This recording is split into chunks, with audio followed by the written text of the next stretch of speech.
मेरा तल्लक ज़िला जिलम से है। मेरा नाम तनवीर है और मुझे L4 और L5 में प्रॉब्लम थी।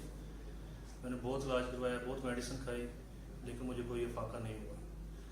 जस्ट मुझे CPT पाकिस्तान का पता चला, मैं यहाँ पे आया, मुझे 6 सेशन दिए गए। अल्हम्दुलिल्लाह मैं काफ़ी बेहतर फील कर रहा हूँ। 95% मुझे जो तकलीफ थी वो ख़त्म हो चुकी है। जो बकाया डॉक्टर हज़रात थे उन्होंने मुझे स्टीरॉइड्स और पेन किलर यूज़ करवाए, जिसकी वजह मुझे बहुत प्रॉब्लम हुई।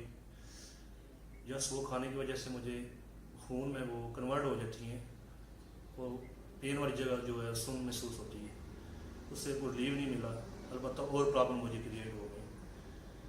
अभी यहाँ से मुझे सेशन लेने से अल्हम्दुलिल्लाह 95% बेहतरी है।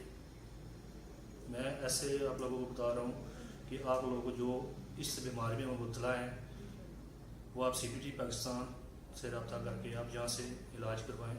अल्हम्दुलिल्लाह यहाँ पे कोई इंजेक्शन, मेडिसन या सर्जरी नहीं है, जस्ट ये सेटिंग है बोन्स की, जिसकी वजह से आपको बहुत ज़्यादा रिलीफ मिलेगी। Thank you.